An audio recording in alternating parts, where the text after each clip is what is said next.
As a Muslim, we used to fast in the Ramadan month and we invited some of our friends to enjoy iftar with us. So that's the overview of my arrangement in a short clip. I will show one by one how did I prepare. This one is my version of fruit salad which I prepared with three kind of fruits and milk. Milk was prepared with the egg also, and there's the chia seeds. I soaked for 10 minutes. Then I started to prepare the fruits to mix it up. I prepared the milk by boiling them.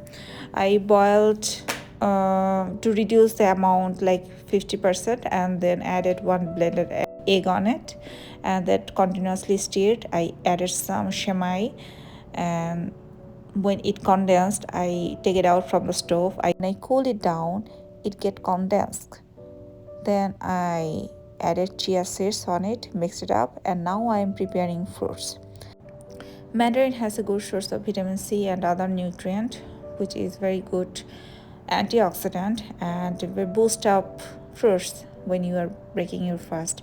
And the cold milk, which is good for the gastric. So it's actually a power meal after breaking the fast to treat the body to get the nutrient you need. One important thing I would like to share: when you are having the calcium rich food, try to consume that food with the presence of vitamin C food, because vitamin C will increase the absorbency of calcium in your body. Same for the iron rich food. Take vitamin C kind of food along with the iron rich food. That will increase the iron absorbency of your body. So be conscious of that. Don't mix up iron and calcium together. That's going to destroy both of them. You're not having the benefit either iron or calcium. Okay? In this meal, I am putting the calcium and vitamin C side by side, so they are not mixing up, but it will also help your body to get digest and get used on your body. Forgot to say, initially I added some honey to increase the sweetness of this dessert when the milk cools down. I wanted to make small pieces of the apple, so like to have all the taste in a single spoon. This is Monica. This is my channel, Monica's Circle. I am engineer by profession. I have a good career in engineering field and I love to learn the nutrition list of the foods and I hate wasting food. That's why I'm trying to take the inside of the food which people actually throw away, but I don't want to lose the edible part of the apples, because as a Muslim we should use the 100% edible part of the food. Even the prophet who were so rich, they didn't waste the food because we considered the food as a rizq from our creator Allah. This apple is a rizq for you. When it grows in the plant, it was meant for you. So even though it was picked by someone, it was delivered to the market by other people. Some people touch them, some people try to take them, but it was meant for you and it came to your home. So it's a rizq. You cannot ignore that. You should be respectful to that. So just don't use 30 to 20% of a fruit which can be eaten by any other way. Try to consume the food as raw because the heat is gonna destroy the nutrient and vitamin content. You are not expecting a dead food in your tables because you are using your time, your energy, your everything to prepare a food. You are using your money to purchase that food. So why you are not using or having all the nutrient of the fruits that has been deliberately given to that by the God?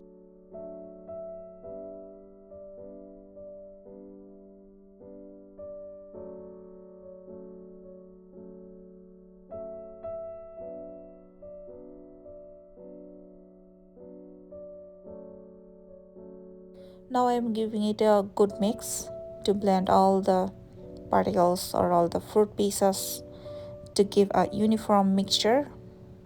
So when you have a spoonful of this fruit salad, you can have everything in your mouth.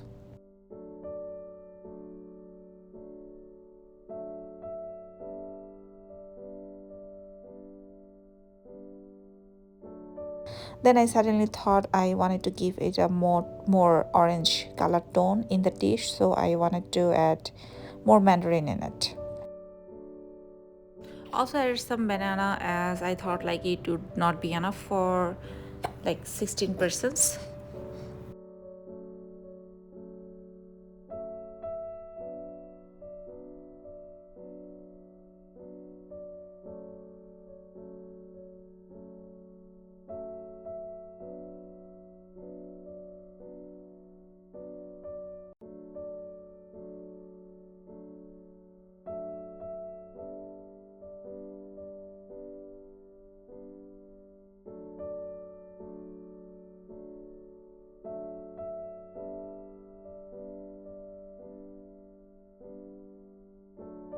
Then I finally added some buttermilk on the top as a garnish. Stored in a fridge for later use.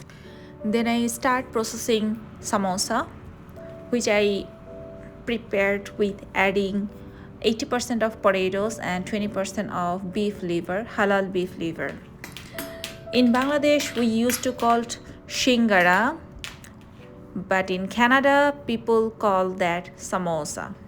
It is disappointing because we had another snacks called samosa in Bangladesh, but what to do?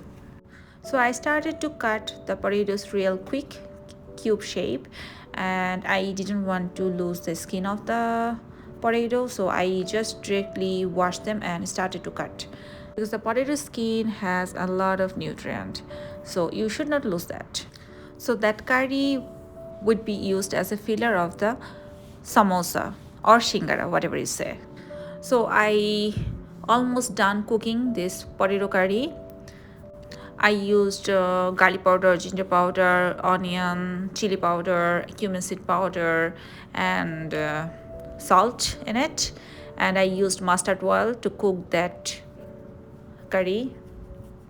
The most important thing, I have used 5 herbs in that curry to enhance the flavor. The 5 herbs includes cumin seed, mustard seed, fenugreek seed, black cumin seed, etc. This filling curry should be dry. I need to smash a little bit to give it a dry structure because the runny curry is not gonna stay inside of the samosa. Yesterday I cooked some beef, halal beef liver, so I did use this curry with this potato curry.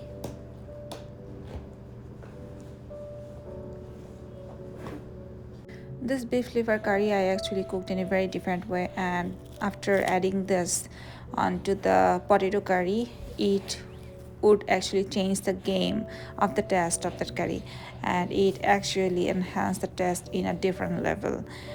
So it really suits to the samosa, traditional samosa. I mix them up properly when the heat was on, medium to high, and I try to smash the curry a little bit. After it's done, I left it to cool down. At the meantime, I was preparing the layer of the samosa.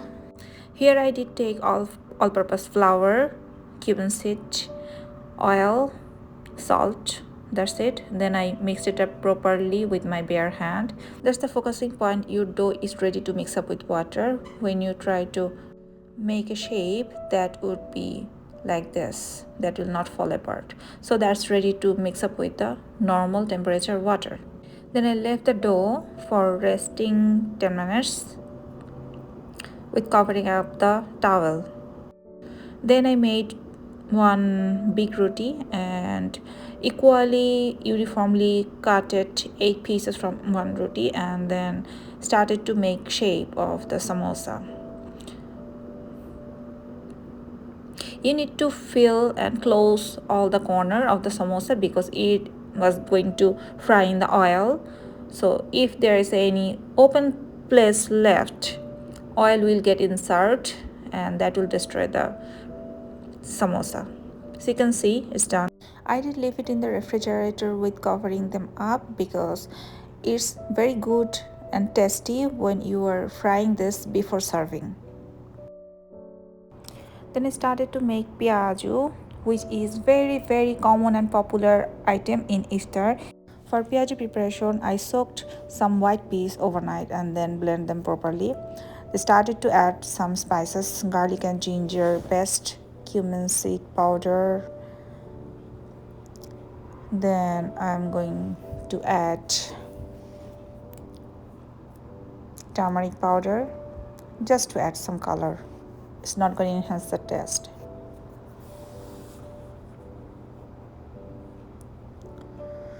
This is a red chili powder to add some spicy.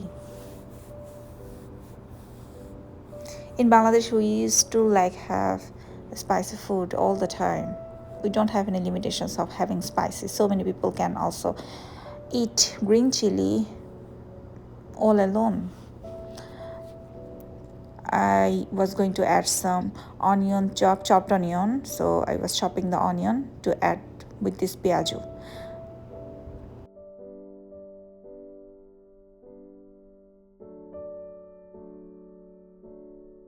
As I was going to do small size of piaju, so I needed to chop the onion real small. Thinner the better.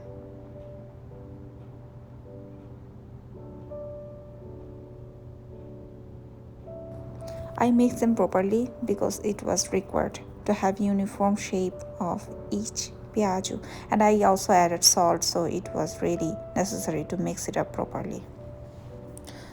So if you are planning to make this, save some time to mix it up properly, okay? And you can also store this on the refrigerator for 6 days and in the deep fridge for about 1 or 2 months. So whenever you like to have it, you can take it out from the fridge and fry it immediately. I also added two green chili after chopping them up, because when the green chili fries in the oil, it also enhances the flavor and taste. I really wanted to chop it very nicely, finely, before mixing up.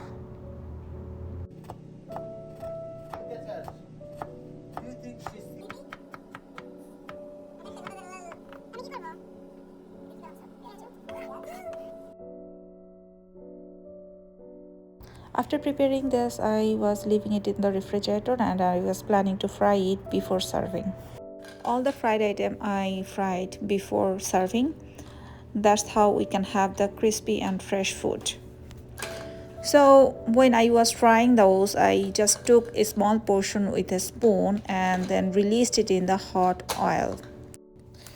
Medium heat is recommended for frying this piaju, so that inside and outside would be nicely cooked and outside would be crispy for a long time.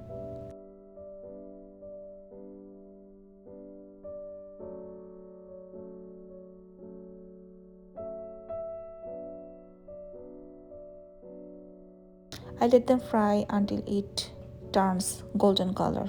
It's the vegetable chop I am talking about. I prepared with the cabbage. I tried to chop the cabbage very nicely and thinly. Otherwise, you cannot control the shape of the vegetable chop. You can see how slowly and nicely I tried to chop the vegetable.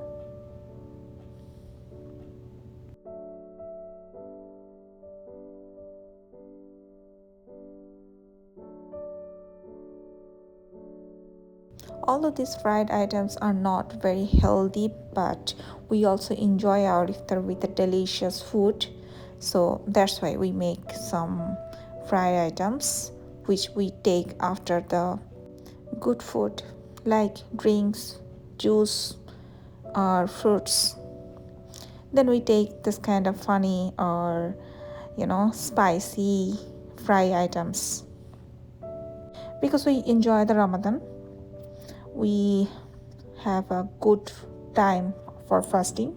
So autophagy already started in the fasting time, because we used to fast 12 to 16 hours a day each day without having anything. So autophagy started to do better work for our body, so we don't have that headache to having this kind of fry food.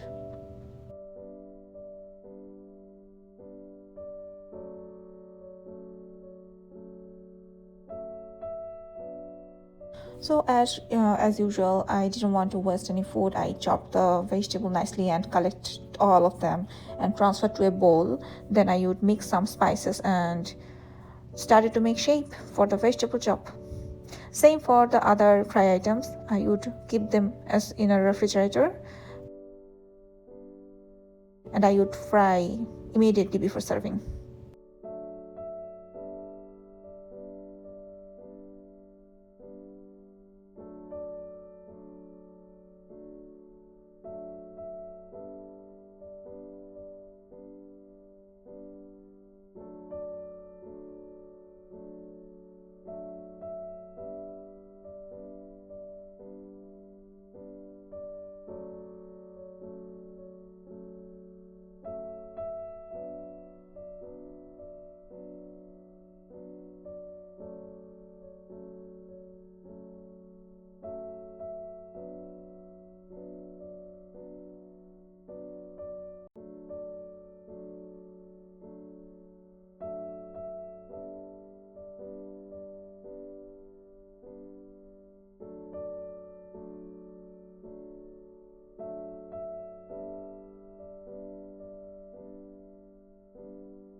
I always use hand gloves to save my hands and also it's a hygiene.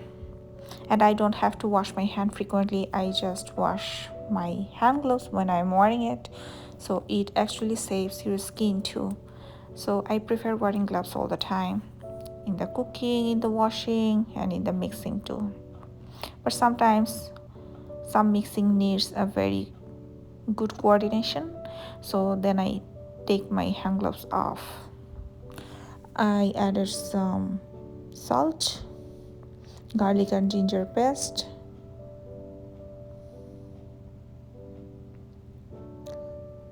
then added some red chili powder,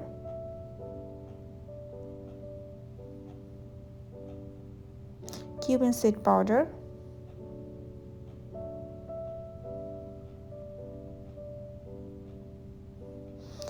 and I did a great mix so that for using the salt, cabbage will release some water.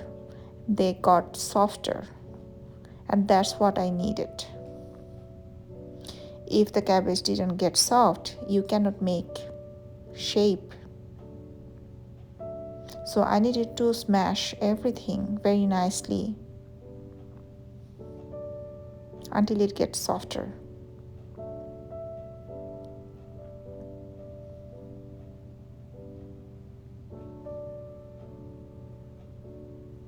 Then I added some all-purpose flour, some besan, which is a chickpea powder, as an adhesive.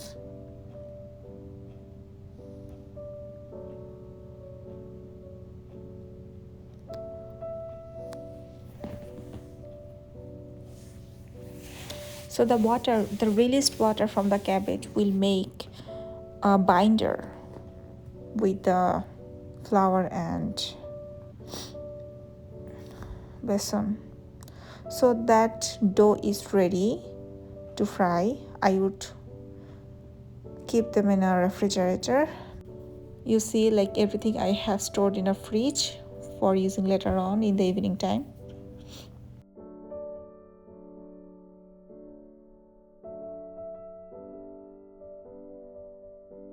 Now take a look of my beef khichuri. I started to wash the halal beef in the sink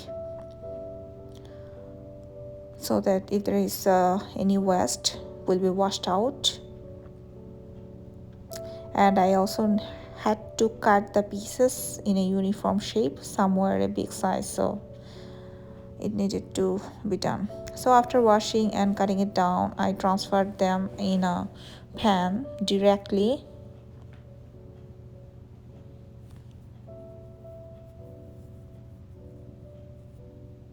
I want to do my work in a minimalistic way. I didn't take the raw beef in another bowl. I used directly sink and I washed the sink later.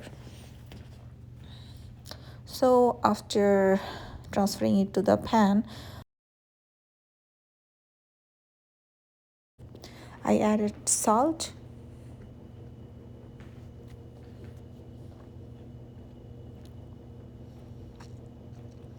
then garlic and ginger paste.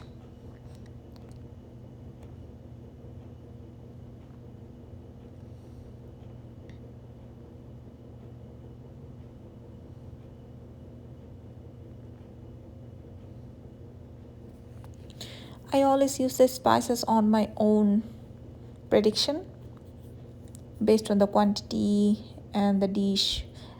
Here I added some oil because I'm gonna cook with these three ingredients here. I need to dry up the water from the beef. So I give it a good mix before starting heating on it.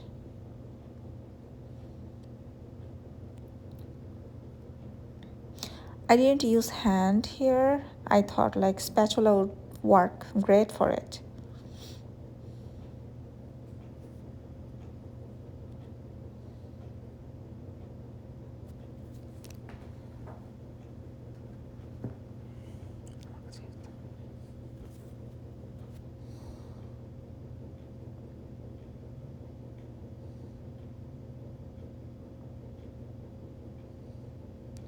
Then you can see the color changed when I heated them up. I need to dry the water, and then I added some potato. You see the change of the beef color. It was really look very gorgeous.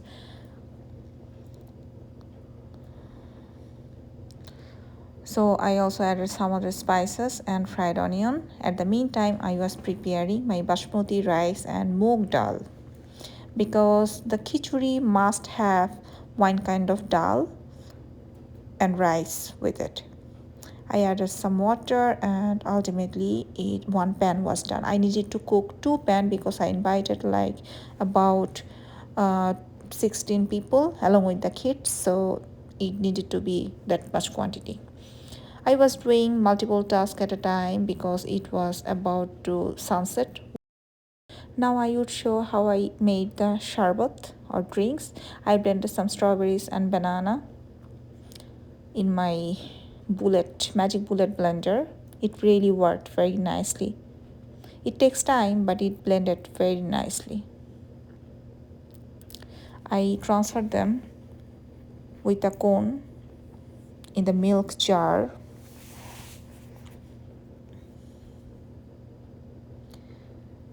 I added some milk also. It was 3.25% concentration.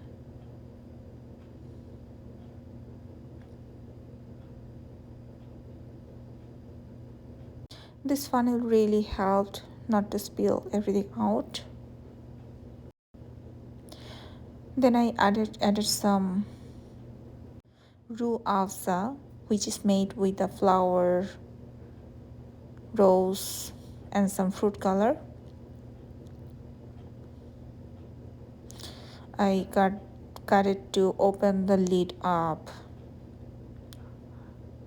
and I needed to use my hand to open it completely. Then I started to pour in the same jar where my drinks were. Then I mixed the sharbat very nicely by shaking it. This is a chickpea bhuna or chola bhuna. It's also popular in our country, Bangladesh. For this bhuna, I have taken some cube-shaped potato, some fried onion, some oil, and then I add some turmeric powder, some garlic and ginger paste, and continuously stir them until the water went by or dries up. Then I added some pachforon, which has mustard seed, fenugreek seed, black cumin seed, etc.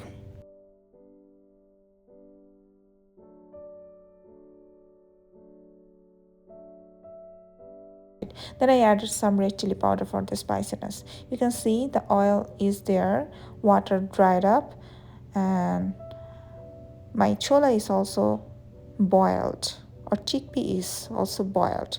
So I mix them in the chickpeas pan and I started to cook them with the covering of the lid. So at the meantime, all the spices will get mixed to the chickpeas and the cube potato will get boiled and soft. Then when it's done, I'm gonna smash this potato with my spatula, so that will give it a mushy kind of structure. You see, I have smashed the potato with a spatula. So that's done. I had transferred them in a serving bowl. I can use the spatula as a spoon. Can you do that?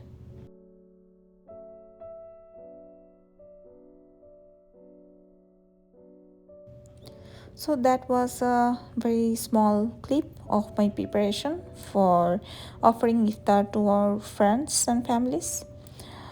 It took like 6 to 7 hours for preparing all the items. So my friends and family really enjoyed all the items. We also used puffed rice to enjoy this kind of fried foods. Thank you and subscribe my channel. Bye.